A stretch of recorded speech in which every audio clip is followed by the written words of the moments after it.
Hashem says He wants us to train the animal within us to slowly but surely start being sensitive, intuitive, and sensitive to God and godliness. The Fedish Mishnah, "V'ahavtas Hashem Elokecha b'chol levavcha," with all your heart. Here he uses a double expression with Yetzer Hara as well. And the brilliant term of Yetzer Hara, in the way the Alter Rebbe defines it, obviously there's the dimension of Ra, which is completely evil, but what each one of us possess is as well the animal soul. Meaning the animal soul, we can understand how we could, just like an animal, you could train it to be more domestic and less animalistic and less harsh and less. Similarly, we can train our animal. The animal with us is not particularly bad; it's animalistic. It likes to do whatever contributes to the body's pleasures, delights, and delicacy. In other words, a delicacy and delight for the body, that's what it does. And we have to train the animal within us to be less animal and get more sensitive to the divine. So the Alter Rebbe starts with the animal soul itself, and then the garments of the animal, the thought, speech, and action of this animal. In other words, to transform it from relative. How can you? Because it comes from the middle klipa, it comes from the neutral klipa, which is klipas nega, which, because there's a little bit of light in nega, a little bit of light, we have the ability to transform it. So this is really recapping this in brief. Welcome also those who missed to just find it on, again, tanyaonline.com to see last week's class. And but we're going to just conclude over here, or before we go on in the text, we're going to just mention, which the Alter Rebbe mentions over here, it gives a few examples. Someone eats fat meat and drinks spicy wine, and for the purpose to broaden his mind for Hashem, for Hashem's Torah. So on the surface, it's a very physical action. Eating fat meat, a good steak, it's something which has on its own, it doesn't have any, you don't see any godly purpose or energy over here.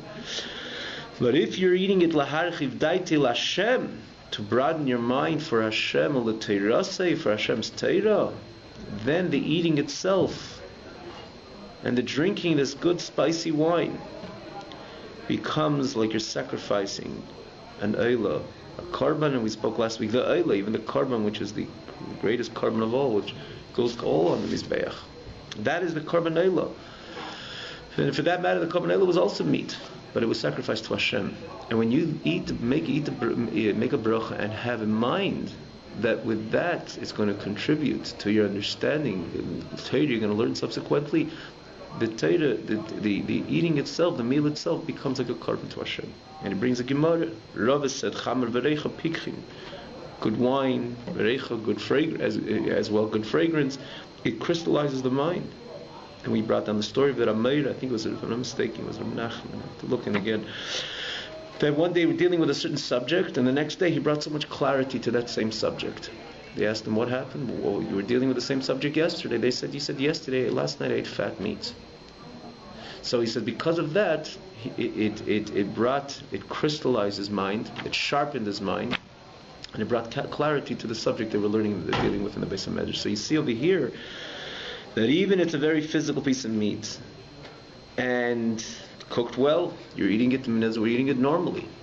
But because there's a godly purpose, so then the piece of meat, it leaves its state of neutrality and it becomes Kaddish. Like we used the example, the analogy of 2 weeks before about the conveyor belt. It becomes a double Kaddish. It goes completely on the conveyor belt, which receives its energy directly from Kedusha. The Rebbe gives another example. This is for a purpose, to understand the piece of Gemara better. Then there's certain times during the year that eating the meat itself is a mitzvah, like Shabbos and Yontif. It's not just for a purpose, later I'm going to understand the piece of Gemara better. It's a mitzvah, l'kaim. It says, Einik Shabbos, the right pleasure from the basar and dogim, to eat the basar and dogim. On Shabbos and Yontif, it becomes a mitzvah of Shabbos and Yontif. So then again, it's not only for a purpose.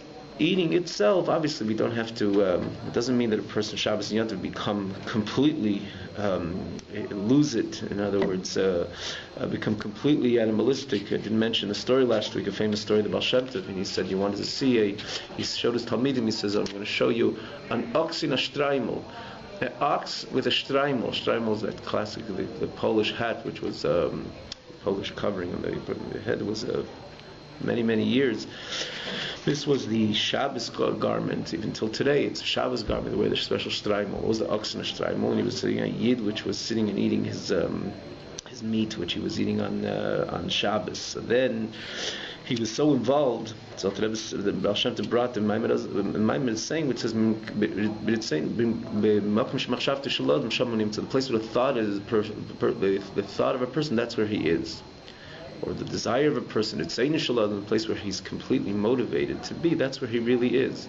So he was so involved in biting and taking the juice and the marrow out of this out of the piece of meat that he was eating. He was like eating it, so he was so involved in his eating. So that's where he was. That's where he was. That's who he was. And he had to wear shtreimel. So he was eating meat of an ox, so it was like the ox and shtreimel. No, we're not chas v'shalom saying anything negative over here. It's just the idea. It doesn't mean because it's Shabbos, therefore I could completely lose it. That doesn't have to be negated. Shabbos is Shabbos, and Yontiv is Yontiv. Karasala Shabbos Einig. Likdeish Hashem Mechubad. It's about Kedushas Shabbos and so on. But in the same token, there's a mitzvah. The Shabbos, the Suda, the meal of Shabbos should be more lavish. And there's a mitzvah to eat basar, a mitzvah to eat dagim. So then it's not for something else. The mitzvah itself is to enjoy a piece of meat, a good piece of meat on Shabbos. The mitzvah itself is to enjoy a good piece of fish, as an example, or good wine. So then, the eating and drinking itself, that itself is like an elu korban. It's like a sacrifice. So in the middle of the week when there's no mitzvah to eat meat or drink, the person eats it for a purpose to sharpen his mind in order to learn Torah. So it's ultimately for something else. And then, even then, retroactively, when he starts, it goes back to the time that he eats that piece of meat, it becomes like a sacrifice to Hashem. Shabbos and Yontiv, it's even more, it's different, because Shabbos and Yontiv, it's a mitzvah itself to eat basar. Yeah. That was one example that Al-Rebbe gave. One more example, for that matter, I'm noticing over here that in today's text, which we printed, we don't have yet, this piece we didn't do. So we'll say this orally, because Al-Rebbe brings another example. We stopped over here, in which the Eiluk Karban, regarding the eating and the consuming the meat and drinking the wine, etc. But Al-Rebbe brings another example, which is again a little piece just prior to the text which we printed for today's class. So Al-Rebbe says another example of saying milsa de b'dichose. He says something which is a little maybe a joke. And what does he say the joke for? To open one's mind and to bring joy to the heart. Ultimately, for Hashem, for His Torah and for His service, the person has to be serve Hashem with joy. It's not enough he serves Hashem, right? It's not enough he serves Hashem. Ivdu es Hashem besimcha. You have to serve Hashem with joy. To the extent, famous Arizal said that it's very crucial. It's not just like another component in our Avodas Hashem. It's very crucial that we don't serve Hashem without simcha. That every service of ours to Hashem, maybe learning Torah, davening, and tshuva even, which usually comes with a broken heart, and so on. Even that itself has to be a certain level of simcha, of joy, that the person's returning to Hashem, as an example of tshuva, doing tzedakah, gemilas chasadim. So the Marizal has a beautiful pirush. The Rebbe is going to bring it later in chapter Chavav, this 26th chapter. Marizal said that Hashem is upset that not only that we didn't serve Him, we served Him, we didn't serve Him with joy. So it's a very crucial that Yid serves Hashem constantly in every level of service, the type of service which is part of Avodas Hashem, the package of Avodas Hashem has to be b'simcha, b'joy. So what if a person makes a joke? He sits down with a bunch of people and they're starting to learn. Everybody has their kind of the stress, their problems, and you want to jump into a piece of Gemara right away. Not always it works. So the teacher would make a joke, and Al Rebbe brings not only a theoretical example, but Sha'asar Rava Talmidav. Rava conduct himself in that manner when he sat with his Talmidim, and before he started his shir. There was so many Talmidim in front of him, and before he started shir, Amar Lifnei Milsa de B'dichas Etchila, he made a joke before. Ubat Charaban, everybody started laughing, and then he went in. Interestingly, the Gemara says the change of Rava was from one extreme to the other. It was a moment of laughter and looseness And a moment later, it says that he went into a very serious tone, because ultimately you're dealing with Teiras Hashem, not just an academic study. Teira is godliness himself, especially if you learned in Tanya, the essence of God is in Teira, and they saw it right away in the way Rabbi, the way the Gemara describes. The way Rabbi started learning was without all that seriousness, which is befitted to the study of Teira. But prior to that, he made a joke, a kind of a loose saying, Ubat Cherabana. Hi, how are you? Ubat Cherabana. And they smiled. And they smiled. So we see that someone so great like Rabbi even did that as well. A just a joke, for example, there's on its own, there's no meaning to it, there's no sort of special holiness to it, there's no sanctity in it. Not at all. For that matter, if it's not used for the purpose of God, godly purpose, it also could bring a person's too loose in his daily conduct, or his overall conduct, his overall behavior. It could lead to the worst things. If you learn simple Pirkei Avos, schek, kalus reish, looseness brings to the worst. But in this case, on its own, he didn't chas v'shalom say something which was also prohibited, because that's clearly shalosh kibsat meis, lashon hara, rechilus. You can't sit down before a shir to get people to get their attention, because again, like we say, they're all having a stressful day, a stressful week. You want to get their attention to understand the Blat Gemara, a good piece, a juicy piece of lashon hara. That's asur, because the lashon hara is intrinsically prohibited. However, this joke, is saying it like very joke. There's probably another word to it. There's something, this loose type of saying. If there's nothing prohibited in it, so it's klipas neged. It's a neutral klipa. But with a neutral klipa, you can go regress. You can progress. In this case, it was a great progression, because this is the way that it got everybody's attention. Till to start learning Torah with Yira and with Eima, but rest of the like the Gemara says, how a person is supposed to learn Torah. Awe and fear, the day he received the Torah. So that it's something which is neutral, but with that, he got everybody to learn Torah. So when was the Shaykhus Kedusha? When did that connection to Kedusha commence? Is not when he started learning, but even when he said that B'dichasa. Because that got him into learning. So that itself becomes Kedusha. At that moment, it flips to the other. Again, we use the analogy of the conveyor belt, which receives completely from Kedusha. So that's when you're progressing. It's neutral, you're going front. And now we're starting in the text, mishu bezel basar. He's taking the same piece of meat, and now he can go backwards with it as well. Like we said, when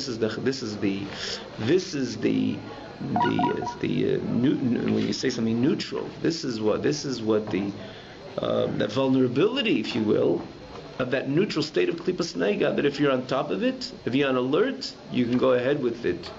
But if you're not on alert with it, you can go backwards as well. And again, with choice. Nothing happens on its own, happens on its own. It's all with our freedom of choice, but the Alter Rebbe is showing us the ability with the same piece of meat and the same cup of wine, you can go backwards as well. And when you say backwards, I mean, you think about 3 levels, there's nothing in between. When you say backwards, you're following back into shalosh klipas atmeis, to the worst level the lowest level of impurity. It's not you just going back. Try to use the analogy of the automobile. When you're going back, and there's no such a thing, I'm just going to, from neutral, I'm just going to do something to between back and neutral. No. If you put it on reverse, you're really going back. It would be dangerous. Obviously, in a way that it's... So there's only 3 levels. Neutral, which can go back, and you can go frontwards.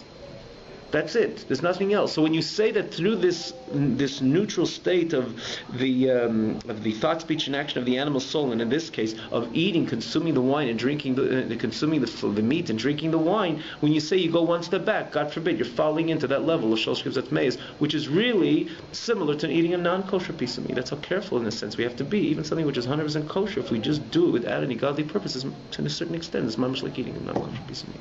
Because once you go backwards and you have 1, 2, only 3 levels from neutral to go back, so you really shows from Sat Apr. As Alter Rebbe continues, which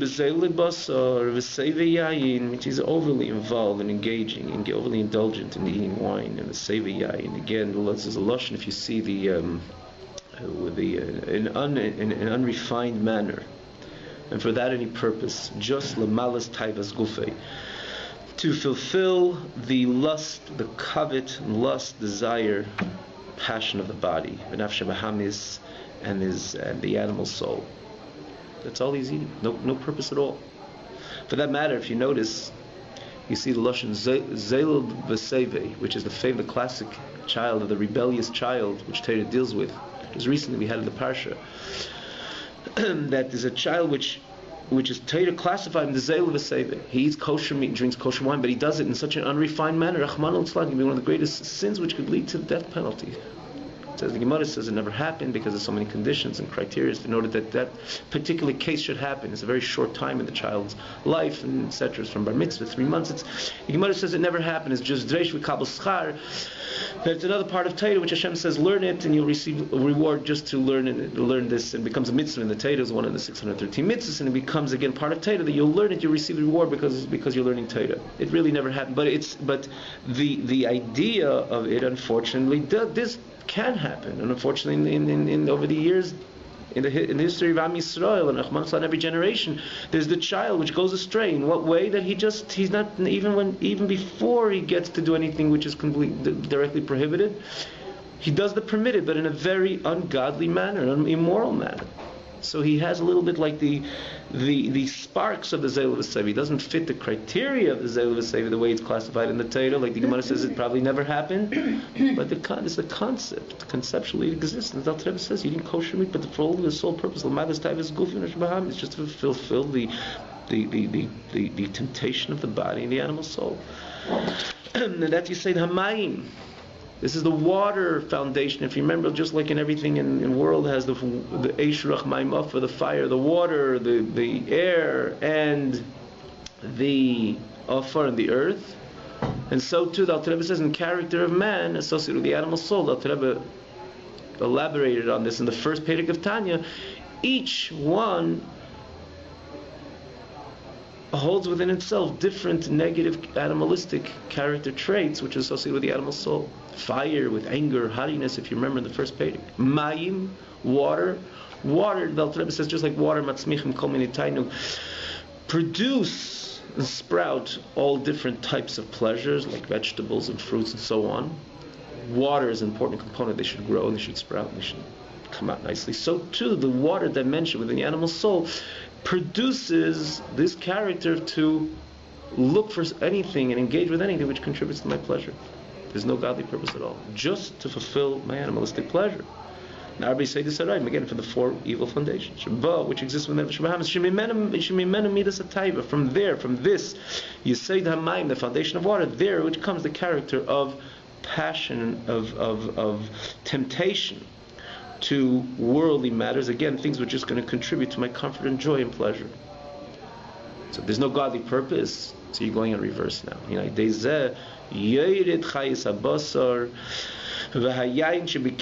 energy of that meat and the wine within the person, and it's absorbed, and it is included.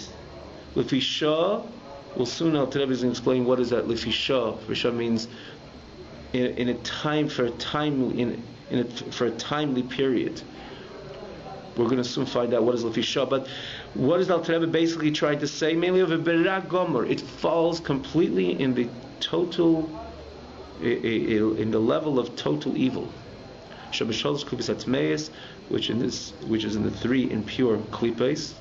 Like we said, once you're going reverse, there's nothing in between the neutral klipa, klipas negashos, klipas etzmei. So if there's no godly purpose, it falls again and used. It's important. I think it's an analogy which explains us, or it contributes a lot to the message of the Alter Rebbe over here, that it completely goes on the other conveyor belt. What means the other conveyor belt? Where is that piece of meat right now receiving its energy from? If I didn't eat it with a godly purpose, from shalosh klipas atmeis.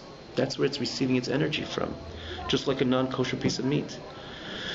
And therefore, because where is it now? I consumed it, so it's within my body. So not only that piece of meat is receiving its energy from Shalosh Klipos Atmeis, but because it's within my body, v'gufay, my body now nasa lahen levush, became a garment to Shalosh Klipos Atmeis, umerkov, and a chariot, which means what is riding on my body?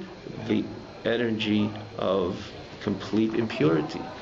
But Levisha, again, the Alter Rebbe says, just for a certain amount of time. So we see the Alter Rebbe writes in this 2 lines, and a line and a half, Alter Rebbe writes again Levisha, for a certain amount of time. Why does Alter Rebbe add the first certain amount of time? So first of all, the Alter Rebbe says, the time is till the person will turn back to Hashem's service, Hashem's Torah. So what does it take over here? To put it back, throw back on the other conveyor belt, and not only the other conveyor belt of Klipas Nega, that neutral Klipa, but bring it all the way to the other extreme of Kedusha, do tshuva. Go back to service of Hashem. Even if you ate it for a non-godly purpose, but because you have a certain amount of energy now, and you could take that energy and open a Gemara and understand a piece of Gemara better than if you hadn't eaten it in the first place. So right now you're yanking it out of the state, not of Klipas Nega, but then you don't have to really yank out of Klipas Nega, because there's a little bit Nega, there's a little bit light in it. I use the word yank because the Alter Rebbe says you brought it down because when you ate it, you didn't have a godly purpose, it wasn't for a godly sake. So you threw it over to the other side. Lefisha, it's only for part-time, because I can make the decision right now. I'm going to open the Gemara and I'm going to utilize the energy of that food. So in the beginning, when I didn't need it for godly purpose, it fell back. But I have the ability to yank it out, and again, yank because it's all the way in Shalosh Klipos Atmeis, to go back and to elevate it to Hashem's service and Hashem's Torah. If I'm going to do a good deed to somebody else, and to serve God, between man and his creator, between man and his fellow's friend, which is also under the umbrella of Hashem's service of Hashem. Or the Torah say, I'm going to learn a piece of Gemara, anything. So I know, and with that, I'm able to elevate it. So now the question is, or the way we're going to see the words right after this, we're going to understand how we just said that something which is associated with Shalosh Klipos Atmeis, as in the example we gave 2 weeks ago, something which is non-kosher piece of meat. Once it's Shalosh Klipos Atmeis, it is, in other words, it comes from this level of total impurity, and someone consumes it, we say not only that itself is connected to the tumah, it brings the person who consumed it all the way down to the level of tumah. So what if someone's going to say the same thing? Okay, it was something wrong. I have within myself something associated with Shalosh Klipos Atmeis. Then I'm going to grab a Gemara. I'm going to sit in the Gemara, or daven better, or do a favor to another yid. And apparently I'm going to do the same thing. I'm going to also yank it out of Shalosh Klipos Atmeis. Could you yank the energy out of Shalosh Klipos Atmeis? Could you pull something which is connected to Shalosh Klipos Atmeis back to the neutral klipa, or even to the other side, to Kedusha? According to what we say over here, you can. So apparently, why shouldn't I be able to say the same thing with a non-kosher piece of meat? The answer, and the Alter Rebbe is going to say it inside, but before, let's try to understand it orally. The problem is that the non-kosher piece of meat, it's not circumstantial that it made its way to Shalosh Klipos Atmeis. It's intrinsically Shalosh Klipos Atmeis. As opposed to something which is kosher and it dropped to Shalosh Klipos Atmeis, it's, I say the word circumstantial, it's only because I didn't eat it with a godly purpose. So it's not so anchored down into that world of Shalosh Klipos Atmeis, therefore I have the ability to yank it out. As opposed to a non-kosher piece of meat, it's so connected, it's so anchored in Shalosh Klipos Atmeis, I cannot pull it out. Well, there's a whole phenomenon of tshuva that Alter Rebbe is going to introduce over here in the next part of this period. But over here, Alter Rebbe says it's only lefi, and let's see how we see this notion, this idea in the following words: Rishba hayabasar heter. V'yayin kosher, because the meat itself was mutter, it was permissible. V'yayin kosher, and it was kosher wine. L'kachi chelim lachzer v'lalas imei b'shuva l'avodas Hashem. That's why he has the ability to ascend together with a person. Not only the person goes to the Gemara and serves Hashem, but the meat itself, or the wine itself, has the ability to ascend as he turns to Hashem, together with the person as he turns to avodas Hashem, to the service of God. And the Alter Rebbe says something very beautiful. Shezel loshen heter or mutter, permissible. Permissible literally means, mutter means it's not tied. You know, they said Hashem matir asurim. We say every day in that Baruch Hashem matir asurim. You untie those who are tied. So they said the way the joke goes is Hashem matir asurim. He's a mashgiach. He's a local mashgiach, right? He gives a head to something which is aser. If you think about it, Matir Asurim is another way of saying he's a Mashgiach. In other words, he checks things out, and he's Matir Asurim, which is obviously not the pshat of the bracha. Bracha means something people who are tied. Literally means we say in the morning, because at night the person goes to sleep. He doesn't maneuver, and he could. Some people wake up and they can't move, and we have the ability to move and maneuver. So we say, we thank Hashem. Hashem, you untied us, which we are tied. In the overall, we say Hashem has the ability to be Matir Asurim. Someone is incarcerated. Hashem can take him out of his imprisonment, of his incarceration. That's the bracha Matir Asurim. So the Rebbe says, if you think about Mutter and Asur, when you say something's Mutter and Asur, why do you use the word Mutter and Asur? You should say it's kosher or non-kosher, which we use that term as well. But why? What's something? It's Mutter, it's Asur. You have a heter for this product, or you don't have a heter for this product. What's the expression of heter? The Rebbe says, now that we understand it, we understand that its connection, is circumstantial, or it's based on the freedom of choice of man. In other words, my choice that I brought it to such a degree, to such a state on its own, it's not. That's the lashon heter. Heter means it's not anchored in shalosh klipos hatmeis. When you say something is asur, asur means like it's incarcerated in shalosh klipos hatmeis. You cannot go to a jail and just pop the door open and take somebody out. Or someone from within certainly cannot pop the door open and come out. From your backyard, you could flip a little gate and take yourself out. You could take someone else out as well. Because it's mutter. Mutter means it's opened. Mutter literally means it's opened. Asur means it's imprisoned. Mutter means it's open. It's unlocked. Now we can understand why a kosher piece of meat is not only called kosher, but it's called mutter, because that's its virtue that even a person did not eat with a godly purpose, and he did throw it backwards. He regressed. He threw it back into the world of shloshim zat meis. But because it's mutter, it's not locked. You have the ability to open up and go back. In other words, not only you go back to service of Hashem, you pull that piece of meat because it was kosher and it was mutter. It was unlocked. Therefore, you have the ability to bring it back to klipas nega, and mainly even to the level of kedusha. It's not tied, it's not locked in, it's not imprisoned in the hand of the chitzenim, in other words, the external evil, impure forces, which is again in this context shalosh kitzat meis, that it should not be able to go back into a center to Hashem. It can, it's mutter. You can pull it out. As opposed to something which is Torah says it's asur. It's not based on my choice. Torah says it's asur, so it's intrinsically asur. It's essentially connected and anchored into the world of impurity. So I cannot say, okay, I ate that non-kosher piece of meat. Now let me take a gemara and sit Gemara. You're not gonna elevate it. More so, it's gonna pull you down together with the gemara you're learning, because it's asur. It's not. There's no opening over here. So everything seems to be good. So in a sense, the person is going to say, if that's the case, what's the difference? In the end, I could always jump back on. It's like I always yank out. If I didn't eat didn't eat it with a godly purpose. Okay, so it fell to shalosh klipos hatmeis. But because it was mutter, I pulled it out. I have always the chance to go ahead and pull it out because it's mutter. It's not asur. So what's the big deal of me eating something with a godly purpose? I'll get it out in the end. So first of all, it usually doesn't work like that. The mission is Aveda Geresh Aveda. Once a person is indifferent to godly command, to put perspective and purpose to life, and if he doesn't do that, it not necessarily is always going to grab the Gemara. It's more likely he's going to take the newspaper after that. But let's say a person does have his willpower to go ahead and constantly come back easily and say, okay, I'm going to take the Gemara. I'm going to use the energy of this piece of food, this piece of meat that I ate, or any other food product, or any food or product that I ate, that even I didn't leave a godly purpose, I'm going to always be able to come back with it. Go back to service of God and not only bring myself up or bring myself to the level of the service of God, but also elevate this food product which I consumed also to the service of God. The Rebbe said there's one disadvantage. Because eventually, is even eventually you bring it up, and you're able to retroactively elevate that piece of meat or anything, but because in the beginning you did not eat it with a godly purpose, a stain remains in the body. It's like when you take a piece of paper, and take a pencil and write your name, and take an eraser, you can erase it completely. If you look carefully, you always see a little mark. And that mark stays in the body if a person doesn't eat something l'shem shamayim, for godly purpose, even though later he comes back, a complete comeback.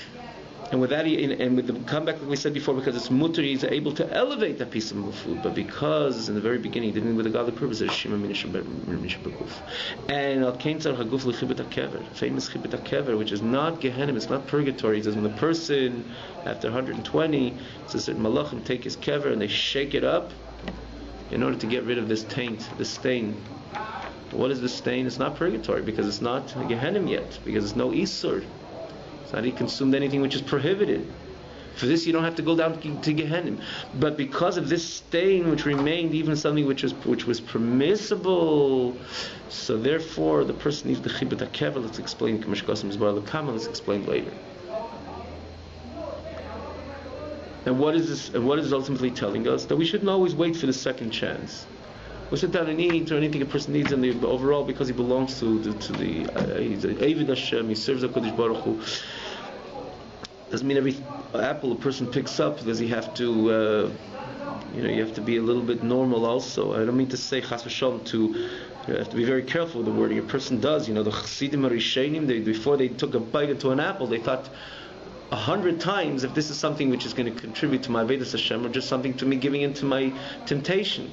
But not everybody, not everybody to jump to this level immediately. In other words, we have to gradually introduce these concepts, these ideas that the Rebbe is explaining to us, and eventually we can reach this level that everything I consume, every engagement, the worldly matters with a complete godly purpose. Ideally, it's supposed to be so.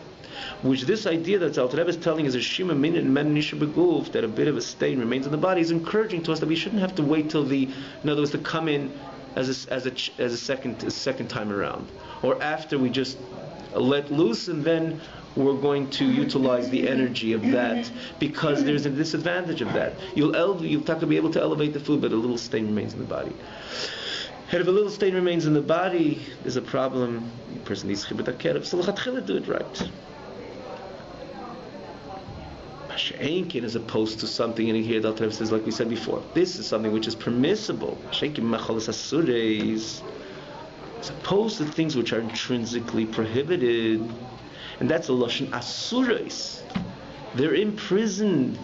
Where are they imprisoned? They're imprisoned in the world of shalosh chivas atmeis. The Hashem says, do not eat them. Not only it's permitted in this question, what kind of thoughts I'm going to have, or for what kind of purpose I'm going to consume them.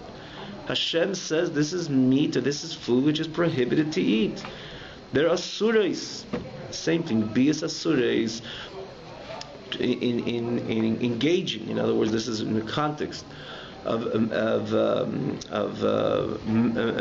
marriage. In other words, a concept of relationship, which Torah says that it's prohibited to have a relationship with this and this person. Again, there's so many psukim which Torah deals with different prohibitions, which a person is not allowed. The person is not allowed to marry this person. The person is not allowed to marry in certain situations. A woman which is married is not allowed having a relationship with another person. This is called bias asuris. There's many psukim in Torah which Torah tells us with who a person is not allowed to have a relationship, not allowed getting married to. So this is something which is not dependent on the way I perform a certain act or engage in a certain worldly affair and matter. No, this is something which Torah says you're not allowed to eat that, and it's prohibited. These particular relationships are prohibited. So they're called asuris. Asuris in this context means that they're anchored and they're tied to shalosh klipas atmeis legamri, the three klipas atmeis, in other words, the level of total impurity. So asurim ukshurim. They are tied and they're anchored and they're incarcerated. Even if you use lashon asur b'dei achitzenim la'olam, forever, eternally, they are tied to the world of impurity. And they could never ascend from there, meaning it's not a matter how much I'm going to have a kavanah here or there, because it's intrinsically usher. They never ascend from there at kiyava yaimam, till their day will come, when Mashiach will come. And what does it say?